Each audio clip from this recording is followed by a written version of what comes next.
예, 오늘은 시편 123편 함께 보겠습니다.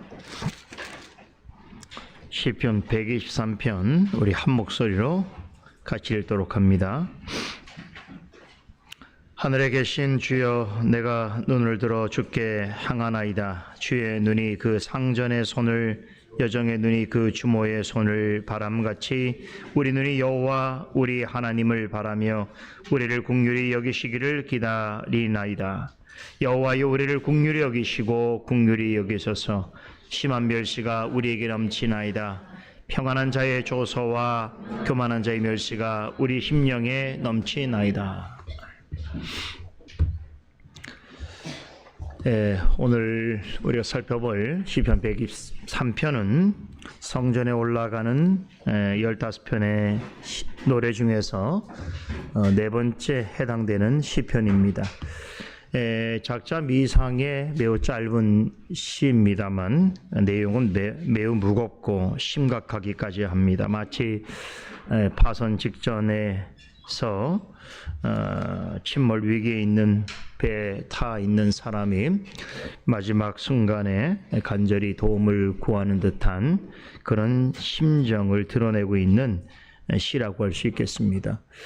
그런 까닭에 123편을 가리켜서 애통하는 노래다라고 하는 의미에서 애가라고 부르기도 합니다. 또 시편 150편 중에서 가장 간절하고 애절한 시편이라고 주장하는 성경학자들도 있습니다.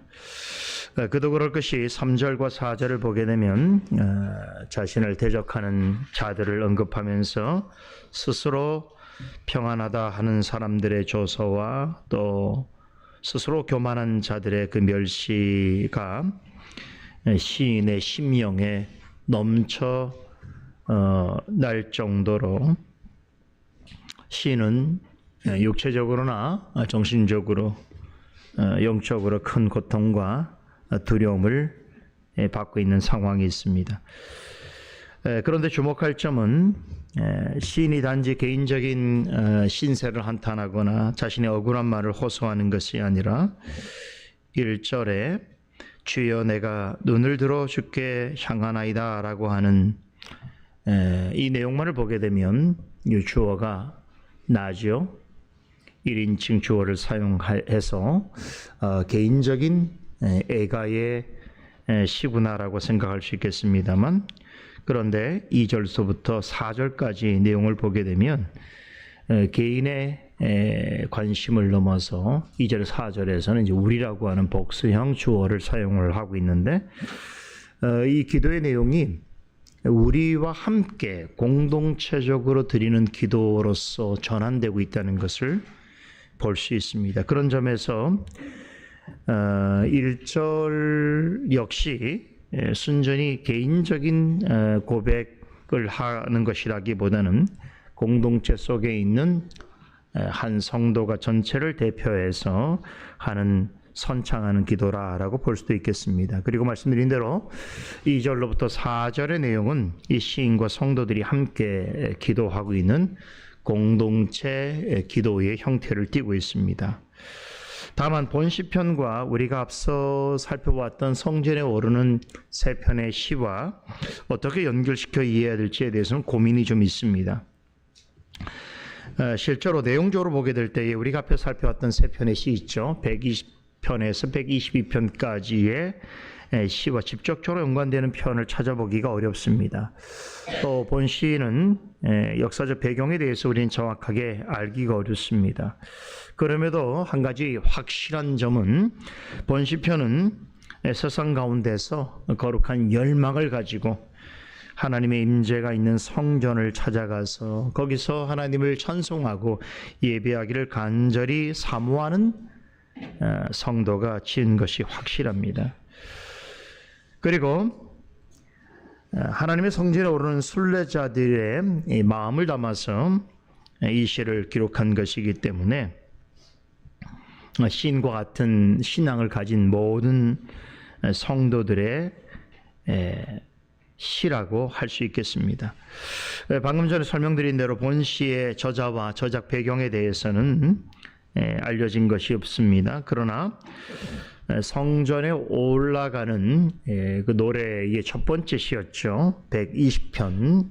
이 120편이 시인이 순례길을 떠나기 전에 이방 땅 메섹과 게달이라는 곳에 오랫동안 머물면서 그가 힘들고 고통스러웠던 시간을 보냈던 것을 고백한 적이 있는데, 오늘 본 시편의 시인도 어떤 이들로부터 엄청난 조롱과 멸시를 받고 있습니다. 이러한 시인의 경험이 120편 시인과 마찬가지로 순례자 길을 떠나기 전에 겪은 것인지, 아니면 시간이 한참 지나서 바벨론 포로 생활을 마치고 고국으로 돌아온 이스라엘 백성들이 성벽 재건에 힘쓰게 될 때에 많은 방해를 받게 되어지는 그런 상황에서 언급한 것인지는 정확하게 알기 어렵습니다만, 전체적으로 볼 때에 영적 순례길에 나선 성도가 하나님 나라를 향하여 나아가는 과정에서 겪게 되는 엄청난 고충과 고통을 탄원하고 있는 것만은 분명해 보입니다. 이런 상황을 120편 기자는 메섹에 유하며 게달의 장막 중에 거하는 것이 내게 화로다라고 하는 말을 통해서 하나님의 백성이 이 세상 가운데 믿지 않는 자들과 부대끼어 살아가면서 그들로부터 당하게 되어지는 조롱과 무시와 수모에 대해서 고백을 하고, 또 억울하고 힘든 일을 참아가면서 살아내야 했던 그 영적인 고통의 현실을 고백한 것처럼 123편의 시인도 믿는 자로서 이와 유사한 영적인 현실에 처해 있고, 그리고 너무나 긴급한 상황에서 하나님께 마치 SOS를 치는 듯한 그러한 간절한 도움을 청하고 있다 볼 수 있겠습니다. 자, 우리는 바로 이 점에서 성도로서 분명히 깨달아야 할 한 가지 중요한 진리를 생각하게 됩니다. 하나님을 사랑하고 또 하나님을 믿고자 하는 자라 할지라도 이 세상에서 겪게 되어지는 고통을 완전히 피할 수 없다는 것입니다. 그리고 우리는 언제나 고난 가운데 있을 수 있습니다. 여러분, 성경에 나오는 여러 위인들 중에서 시험과 고난을 당하지 않는 사람이 여러분 있습니까? 시험과 고난으로부터 완전히 자유로운 그런 믿음의 사람, 여러분 기억나는 사람 있습니까? 없습니다. 우리가 매 주일마다 살펴보고 있는 창세기를 통해서도 확인하고 있습니다만, 우리의 믿음의 조상이라고 하는 족장들의 삶을 돌아볼 때도 그들은 많은 시험과 고난이 있었습니다. 우리는 그 사실들 통해서 그들이 우리에게 있어서 믿음의 조상으로 기억되고 있지만, 어떤 점에서는 우리와 다를 바 없는 죄성을 가지고 있는 죄인이란 사실에 대해서 깊이 공감하게 됩니다. 믿는 자랄지라도 죄성을 가진 존재이기 때문에 시험과 고난 가운데 처할 수밖에 없다는 것입니다.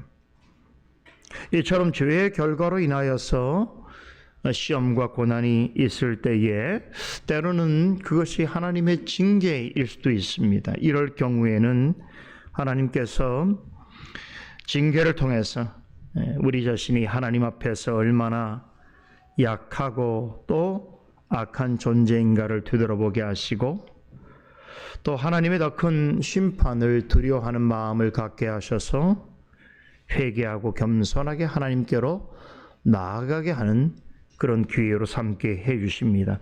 그런데 어떤 경우에는 우리의 죄와 상관없이 전혀 관계없이 하나님이 허용하시는 시험과 고난도 있습니다. 이것은 그 자체가 긍정적인 목적을 위한 것인데, 예를 들면 우리를 더욱 정금 같은 믿음의 사람으로 연단하시고 성장시키기 위하여서, 또 한편으로는 하나님이 주신 귀한 사명을 잘 감당하는 자로 세우시기 원하셔서 하나님께서 시험과 고난을 우리에게 허락해 주시는 경우도 있습니다. 이런 시험과 고난은 결과적으로는 우리 자신을 위한 것입니다. 그렇기 때문에 이런 시험과 고난을 주실 때에는 우리를 위해서 하나님께서 우리를 더 연단하시고 또 이로써 우리가 받을 하늘의 상이 더 크다는 사실을 알고 인내하면서 감당해야 할 것입니다. 이런 시험과 고난을 당한 자에게는 반드시 그것을 이길 만한, 감당할 만한 능력과 용기도 주십니다. 자, 제가 지금 말씀드리는 핵심을 놓치지 말기를 바랍니다. 고난 없는 인생은 없다는 것입니다. 죄인이기 때문에 마땅히 받아야 하는 고난도 있고 또 죄의 징계로 주어지는 고난도 있으며 어떤 경우에는 죄와 상관없이 허락되어지는 복된 고난도 있다는 것입니다. 욥기 5장 7절에 보면 이런 말씀이 있습니다. 인생은 고난을 위하여 났나니 불티가 위로 나름 같으니라. 이 말은 욥이 한 것은 아닙니다만 그의 친구 엘리바스가 고난 중에 있는 욥을 찾아와서 한 말이지요. 그런데 이렇게 말합니다. 고난당하는 욥을 향하여서 사람이 고난받는 것은 매우 자연스러운 일이다. 이것은 마치 여러분 장작불 피워본 적이 있죠. 캠프파이어 하다 보면 그 불 피우면 그 불티가 어떻게 됩니까? 하늘로 쫙 올라가죠. 막 올라간단 말이에요. 그런 것처럼 불티가 하늘로 올라가는 것처럼 모든 인생은 고난을 받게 되는 것이고 그것은 지극히 자연스러운 일이라는 것입니다. 인생이 고난을 위해서 존재하는 것은 아닙니다만 인생에는 필연적으로 고난이 뒤따르게 되어 있다는 것이 성경의 가르침입니다. 그런데 여러분, 인생의 고난이 언제부터 시작된 줄 아십니까? 그것은 에덴 동산에서 첫 번째 인류가 죄를 범한 직후입니다. 먼저 범죄한 아담에게는 모든 여성을 대표하는 고난이 주어졌지요. 죄의 대가로 모든 여성은 생명을 잉태하고 출산하고 양육하는 데 있어서 어느 정도의 고통이 주어지게 되어 있습니다. 오늘 많은 여성들이 이것을 피하려고 합니다만 그것은 하나님이 주신 선천적인 고난입니다. 그 고난은 여성으로서 감내해야 하는 것이. 또한 여성은 남자의 다스림, 남자의 잘못된 다스림은 어떤 것이겠습니까? 폭력적 다스림이 있죠.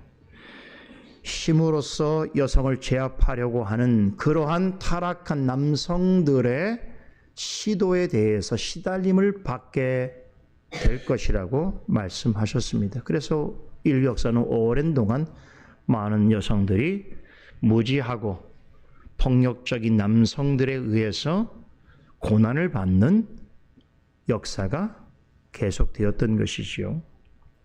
타락에 동조한 남자에게도 고난이 주어졌습니다. 아담의 범죄로 가장 심각한 고난은 땅이 저주를 받게 되었다는 것이지요. 그런데 남자는 그 땅에서 자신과 가족과 사회를 위해서 종신토록 땀을 흘려야 하는 존재였습니다. 당연히 고통이 뒤따를 수밖에 없게 되겠지요. 남자가 남편으로서, 아버지로서 가정과 자녀를 부양하기 위해서 평생 일하고 수고해야 하는 중에 겪어야 하는 고난은 바로 이런 이유에서 주어진 것입니다. 여기에 더하여 범죄한 남자와 여자에게 공통적으로 주어진 고난이 있습니다. 이 땅에서 어떤 모습으로 살든 간에 인생은 결국 흙으로 돌아가게 된다는 것이죠.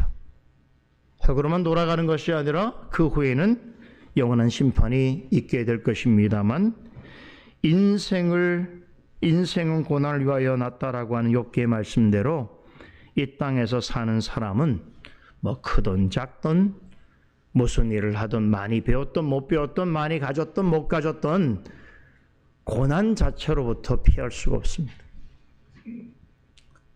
늙어가는 것도 고난이고 병들어가는 것도 고난이고 모든 인생의 일들은 고난과 함께 가고 있습니다. 그런데 이렇게 죄인으로서 마땅히 받아야 하는 고난뿐 아니라 믿는 자에게 받아야 할 고난도 있는데 사도 베드로는 베드로전서 3장에서 믿는 자가 당하는 고난을 가리켜서 이렇게 표현합니다. 의를 위하여 받는 고난이다. 그 고난의 항목을 다르게 설명하고 있지요. 그러면서 그런 고난을 받는 사람을 복 있는 사람이라고 하면서 그러므로 하나님의 자녀된 성도는 하나님의 뜻을 위하여 선을 행함으로 고난받기를 두려워하지 말아야 한다라고 권면합니다. 더 놀라운 것은 베드로전서 4장에 보게 되면 우리가 하나님의 뜻을 따라 선을 행함으로 고난받는 것을 이렇게 표현합니다. 그리스도의 남은 고난에 우리가 참여하는 것으로 설명합니다. 와, 대단하죠? 우리가 고난받을 때에 그리스도의 남겨진 고난에 우리가 참여하게 되는 계기가 된다는 거예요. 그리스도의 고난이 무엇을 위한 것이었습니까? 하나님의 의를 위하는 것이고 구원을 이루는 것이었지요. 그렇듯이 성도가 하나님의 뜻에 따라 선을 행할 때에 받는 고난은 그리스도의 고난에 참여하는 것이요, 하나님의 의를 위한 것이요, 나아가서 우리의 구원을 위한 것이다 라고 사도 베드로는 말합니다. 이런 고난이라면 받음직하지 않겠습니까? 고난을 위해서 하는 건 아니라고 하더라도 하나님께서 우리에게 이런 일을 통해 감당할 만한 고난을 주시는 것은 결국 우리를 위한 일이다. 우리의 구원에 매우 선용할 수 있는 것이다 라고 생각하는 것이 믿음을 가진 사람들의 생각이라는 것이죠. 그럼에도 어떤 이유에서든 여러분 고난받는다는 것은 결코 쉬운 일이 아닙니다. 누구라도 고난받기를 좋아할 사람은 없습니다. 만일 매주마다 여러분들에게 제가 강단에서 여러분 고난받으십시오, 고난받기를 즐거워하십시오라고 하는 메시지만을 전한다면 아마 우리 교회는 성도 수가 점점 줄어들겠지요. 여러분들 중에는 저를 못 볼 분들이 많을 겁니다. 어떤 교회를 찾을까요? 그런 것보다는 좀 복을 주고 좀 용기를 주고 좀 긍정적인 이야기를 해줄 만한 교회를 찾게 되겠지요. 이게 사람의 이심전심입니다. 그래서 참 감사한 것은 말씀을 전하는 자로서 이런 말만 전하지 않도록 하나님께서 해주셨다는 거예요. 성경 보면 때로는 우리의 약함과 또 우리의 거짓된 모습을 드러내는 말씀도 있지만 그럼에도 또 우리에게 은혜와 용기를 주시는 말씀이 이렇게 적절하게 잘 성경 말씀에 너무나 조화롭게 기록이 돼 있어서 창세기 말씀만 봐도 그래요. 때로는 우리를 치고 우리를 두렵게 하는 말씀도 있지만 또 때로는 우리를 고양시키고 우리가 하나님 앞에 나아갈 긍정적인 이유를 찾게 되어지는 또 말씀도 동시에 주시거든요. 그럼에도 여러분 이렇게 피할 수 없는 고난을 증명하게 될 때에 중요한 것은 영적 순례길을 가는 성도의 삶을 살아갈 때에 우리가 어떤 이유로든 고난을 만나게 되고 또 어려움을 겪게 될 때에 어떻게 해야 하는가 이것을 생각해야 됩니다. 오늘 시편 기자는 이 일에 관하여서 하늘에 계신 하나님께 도우심을 구하라고 권면하면서 이 시를 시작하고 있습니다. 본문 1절 다시 봅니다. 하늘에 계신 주여 내가 눈을 들어 주께 향하나이다 라고 외치면서 오늘 이 시편을 시작하고 있죠. 시인은 우리의 간구하는 기도를 들으시는 하나님을 어떻게 묘사합니까? 하늘에 계신 주님이라고 말합니다. 본문 성경대로 보면 여기서 하늘에 계시다라고 하는 말을 하늘 보좌에 앉아 계신 주님이라고 기록되어 있습니다. 하늘 보좌는 일종의 상징적 표현이죠. 온 우주와 만물을 다스리시는 절대적인 하나님의 주권과 왕권을 상징합니다. 하나님은 하늘 보좌에서 모든 것을 다스릴 뿐만 아니라 모든 것의 진실을 다 아시고 모든 것을 심판하십니다. 그래서 시편 93편 2절에서는 이런 하나님 주의 보좌는 영원 전부터 하늘에 세워져 있다라고 전합니다. 놀랍게도 이런 하나님의 보좌가 역사 속에서 실현된 적이 있습니다. 이스라엘 역사에 보게 되면 지성소가 있던 성막과 언약궤를 모신 바로 예루살렘 성전, 그 성전에 주의 보좌가 있었습니다. 그런데 구약에 있어서의 성막과 성전은 무엇을 예표하는 것입니까? 신약시대의 성전 그 자체로 오신 예수 그리스도를 가리키는 모형입니다. 그러므로 그리스도께서 하늘에 승천하신 이후로 주의 보좌는 어디에 있는 것이겠습니까? 그리스도의 몸으로 있는 교회에 주의 보좌가 있다. 이렇게 보아야 하는 것입니다. 하나님께서는 성도가 어려움을 만났을 때 개인적으로 하나님 앞에 나와서 하나님께 간구하는 것을 매우 기뻐하십니다. 그런데 더욱더 기뻐하시는 것은 하나님의 임재를 나타내는 성막과 성전, 그리고 그리스도의 몸된 교회로 다 같이 나와서 우리의 왕이시자 주이신 하나님께 도우심을 구하는 그 일을 하나님은 더욱더 기뻐하십니다. 구약시대의 성막과 성전에 임재해 계셨던 하나님께서 신약시대에는 같은 방식으로 그리스도의 몸된 교회에 임재하여 계십니다. 그러기에 우리는 교회를 통해서 하나님 앞으로 더 가까이 나아갈 수 있는 것이고 하나님을 만날 수 있으며 하나님께 우리의 도우심을 구할 수 있는 것입니다. 여러분, 세상 사람들은 어려움을 만나면 어떻게 행동합니까? 그것을 해결하기 위해서 돈을 의지하지요. 은행을 찾습니다. 권세를 가진 사람을 의존합니다. 그러나 하나님의 자녀는 누구를 찾아야 하는가? 필요하다면 지혜를 따라서 세상의 어떤 사람이나 일을 찾아 문제 해결할 수도 있겠죠. 몸이 아프면 의사를 찾아야 되는 것이겠죠. 법적인 도움을 얻으려면 변호사를 찾아야 하는 것이겠죠.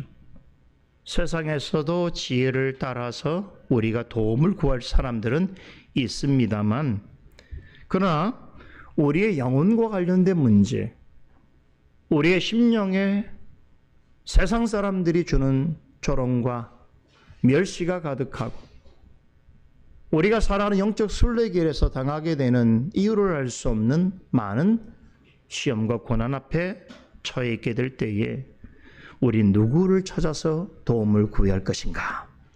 오늘 시편 기자가 누구를 이야기합니까? 하늘에 계신 우리 주님을 찾아야 한다라고 전합니다.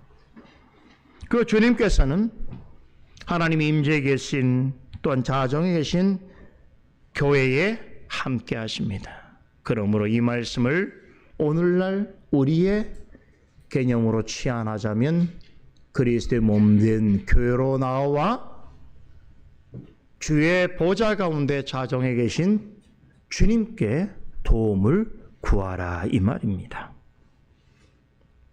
그렇다면 하나님을 어떻게 찾아야 하는가? 1절에 보세요. 눈을 들어 주를 본다고 하죠. 이 말은 실제로 우리 육신의 눈을 들어서 보는 게 아닙니다. 눈을 들어 하늘 보라 그러니까 어떤 교회에서는 다 같이 일어나서 찬양할 때마다 막 이렇게 하면 안 되나요? 네? 이건 그럴 수도 있습니다. 그러나 성경에서 말할 때 눈을 들어 보라고 하는 게 꼭 이 육체의 눈을 들어 위를 보라는 건 아니지요. 오히려 이 말은 믿음의 눈을 들어서 주님을 보라, 그런 얘기죠. 우리에겐 육신의 눈만 있는 게 아니라 영적 눈도 있습니다. 그 영적인 눈을 들 때만 하나님을 바라보게 되는 것이죠. 세상의 눈으로는 하나님이 보이지 않습니다. 그래서 믿는 자도 이 세상 가운데 오랫동안 자신의 눈을 고정하고 있으면 어려움이 당해도 하나님을 찾지를 못해요. 우리 그런 실험도 있잖아요.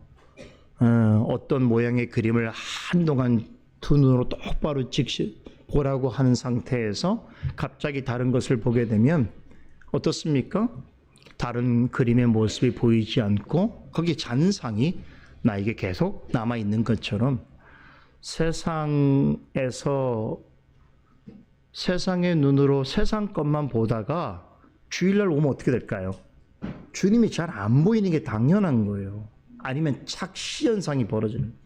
세상에서 가졌던 그 세상의 정욕을 향하는 안목과 영적으로 하나님을 봐야 될 그 시각하고 이렇게 탁 맞아 떨어지지 않고 막 뿌옇고 안 보이는 거예요. 그렇죠. 그게 괴로움이 되는 거죠. 그걸 주일마다 경험하는 분들이 있잖아요. 그죠? 그래서 오늘 시인이 뭐라고 말합니까? 이렇게 도움을 얻을 만한 것을 우리가 찾을 때에 누구를 보라고 그럽니까? 하늘에 계신 주님을 보라. 그런데 1절에 다시 보면 내가 눈을 들어 주께 향하나이다 이 말을 보면 원문에서는 완료형으로 기록되어 있습니다. 이 말은 하나님의 도우심을 구하기 위하여서 아주 오래전부터 계속해서 하나님을 주목하였고 그리고 하나님이 계신 보좌인 성전을 찾기를 사모해 왔다라고 하는 뜻입니다. 지금 당장 그렇게만 어려움이 지금 당장의 어려움만 아니라 과거로부터 계속 있었던 그 어려움을 통해서 계속해서 하나님을 찾고 그 문제를 해결하기 위해서 하나님의 전을 가기를 간구해 왔다라는 것입니다. 이어지는 2절에서 시인은 그렇게 오랫동안 하나님의 도우심을 사모하면서 성전을 찾아 기도하기를 원했던 자신 그리고 그와 같은 목적으로 성전을 찾은 사람들의 마음을 뭐로 묘사합니까? 주인을 찾는 종의 눈과 여주인을 찾는 여종의 눈으로 묘사하고 있습니다. 그러면서 그와 같은 우리의 눈들, 이제 개인의 눈이 아니에요. 1절에서는 주어가 나지만 2절부터 마지막 절까지는 우리입니다. 주어가. 갑자기 주어가 바뀌어요. 그러니까 이제 나의 개인적 문제로부터 우리의 문제의 의식으로 치환됩니다. 그러면서 2절에 보니까 나와 함께 성전을 찾는 그 성도들과 더불어서 그 우리의 눈이 여호와 우리 하나님을 바라며 우리를 긍휼히 여겨주시기를 기다린다라고 고백하고 있습니다. 1절에서는 어려운 일을 만났을 때에 성전을 찾아 하나님께 도우심을 구하고자 하는 개인적인 소망을 드러내었다면 2절에서는 같이 성전에 오른 사람들과 사람들의 손들과 눈들을 언급하면서 함께 하나님을 바라고 긍휼을 구하는 공동체적인 기도에 힘쓰고 있습니다.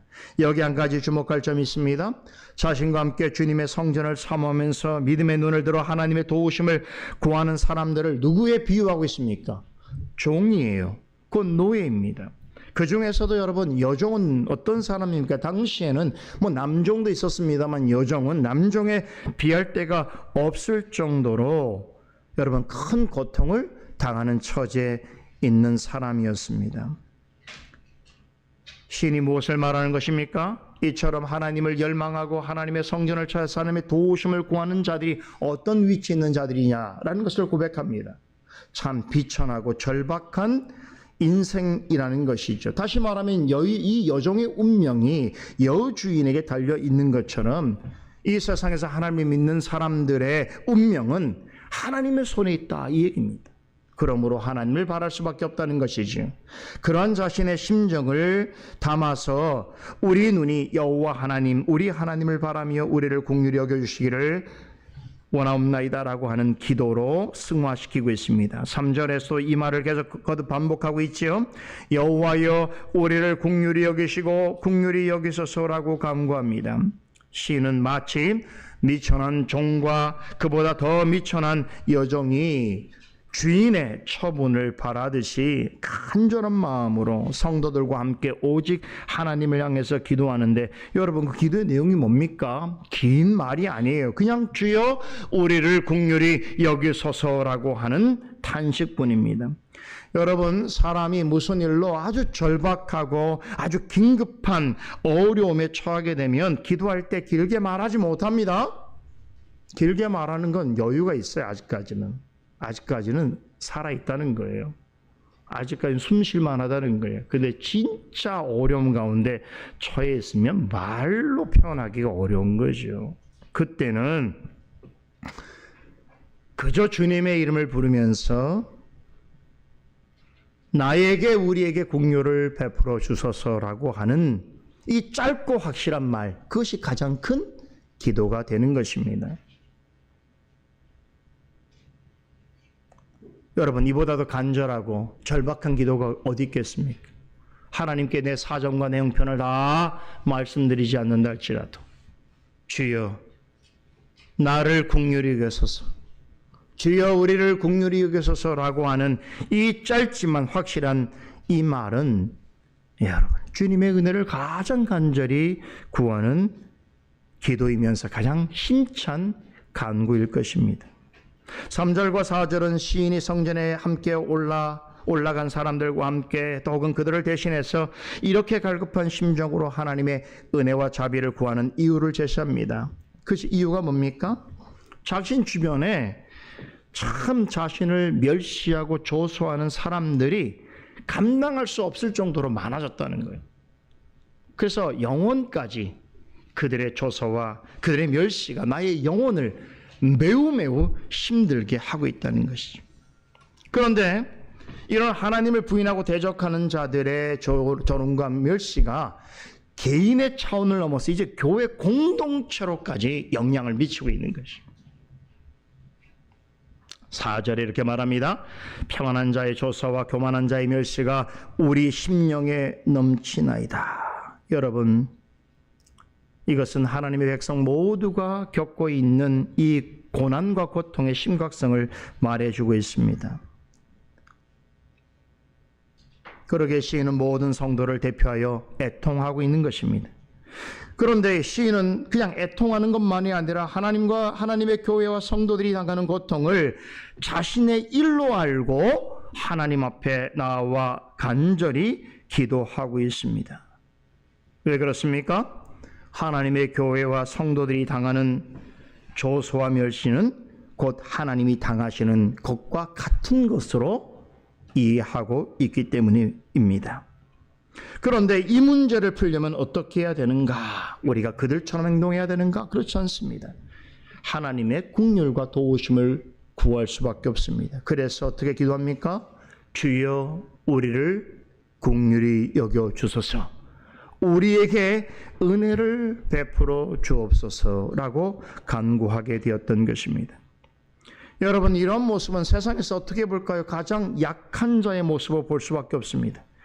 세상에서는 힘 있는 자를 우대하죠. 힘 있는 자 앞에서 머리를 조아립니다. 그렇기 때문에 어떤 기독교인들은 세상 사람들처럼 혹은 세상의 권력자들처럼 우리도 그렇게 힘을 갖고 그들처럼 힘을 제시해야 된다라고 이야기합니다. 그러나 성경은 그렇게 말하지 않습니다. 그들로부터 많은 조롱과 멸시를 당할지라도 우리 교회와 성도가 할 수 있는 일은 뭐냐? 그들처럼 행동하는 것이 아니라 우리 주님 앞에 나와서 우리를 긍휼히 여겨달라, 우리에게 은혜를 더 베풀어 달라고 간구하는 것입니다. 감당하기 어려운 고난을 만난 하나님의 자녀들에게 있어서 여러분, 이것은 세상에서 볼 때는 대단히 약하고 대단히 어리석은 모습으로 보일 수 있을지 모르나 가장 적극적이고 가장 힘있는 반응인 것입니다. 예수님께서 팔복설교에서 뭐라고 말씀하셨습니까?